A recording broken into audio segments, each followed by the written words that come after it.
presentation on nuclear power plants. Alright, so basically a quick overview of what we're discussing will be a brief history, things like splitting an atom bomb and first atom split, and just some other topics.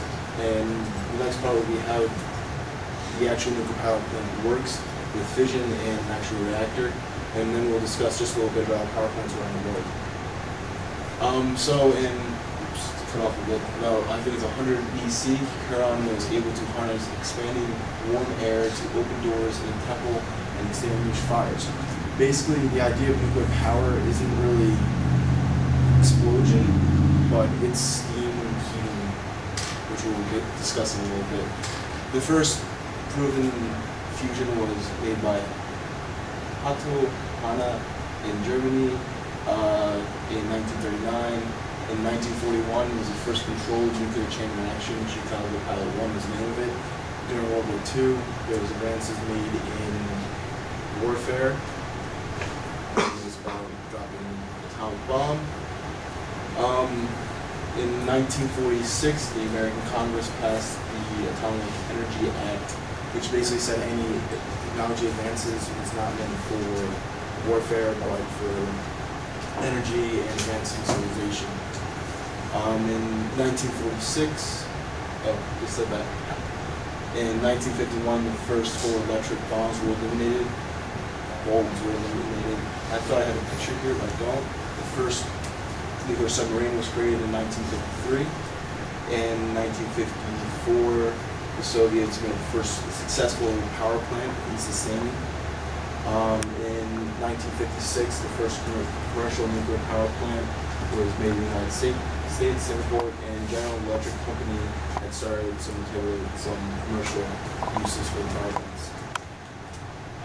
So this is basically how it works.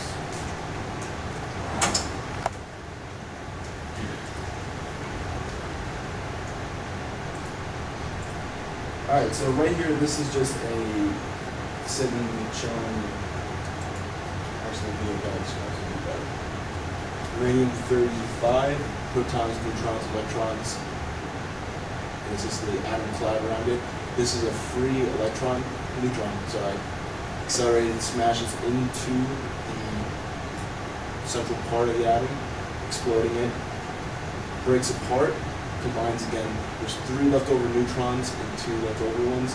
Basically, those ones have a lot of energy, are flying out themselves, crashing into 3 more, and some chain reactions, 3 and then 9 and then 18. Actually, it's wrong, but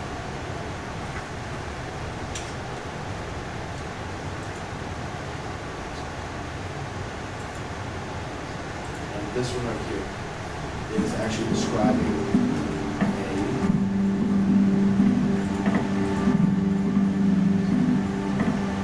huge building you see behind me is one of Ontario's hydroelectric nuclear power generating stations. In essence, it's a factory that converts the energy of the atom into a flow of electrons, or what's commonly called electricity. The electricity that helps nuclear hydroelectric, and these pellets will power an average house for almost 1 year. The fuel pellets are sealed in a metal tube, which are then welded together to form a fuel bundle. Several thousand fuel bundles are then inserted into a large tank called a calandria, which is the heart of the nuclear reactor. Nuclear generating stations split the uranium atoms in the fuel in a process called fission, and the result is the release of a tremendous amount of heat. To unlock the heat energy in the uranium atom, you need what's called a moderator. In candy reactors, a special kind of water called heavy water is used as the moderator. Heavy water is 10% heavier than ordinary water because it contains a higher than normal proportion of deuterium in reaction of atoms splitting. Some of the parts of this want to get general heat to heavy water. The heated heavy water is pumped through the reactor in a closed system to a set of boilers, where it boils ordinary water in high pressure steam. The heavy water, having done its job, is recirculated back to the reactor to pick up more heat and cool the fuel. The high pressure steam made from ordinary water is transported through pipes to a large turbine, where it pushes the blades and turns the shaft connected to a rotor in the generator, causing the rotor to spin. The spinning rotor is a large electromagnet that produces a rotating magnetic field.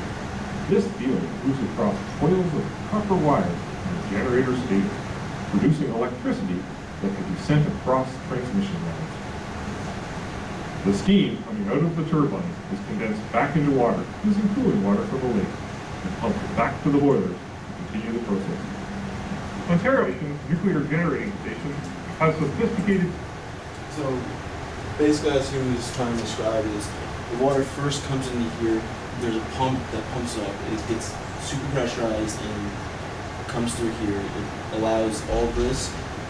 The energy is transmitted into water into here, causing a turn to steam, which goes through, twisting some turbines, creating electricity. It comes back in. There's another loop that cools it down to condense it so it can go back and create a cycle. So it's basically a couple interchanging loops, 3 loops being formed to create electricity.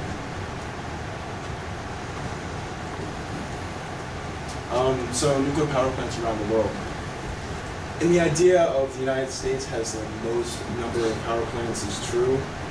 But if you think about the size of the United States, proportionally, we have a very few number. If you think of over here, if you think of the United States, is about this over here. So you don't have to be adding France, UK, Sweden, Spain, East Germany, all those places be added together.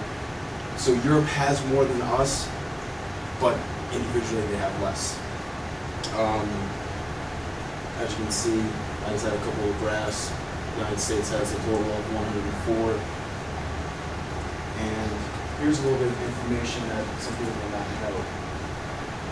There is actually a nuclear reactor at Penn State. It is one of the oldest ones in the country. It has undergone many updates just to basically keep it running, and so it's actually safe. Did any of you guys know that there's a nuclear reactor in Penn State University Park? No. Thanks for the info, Scott. And this is just my work setting.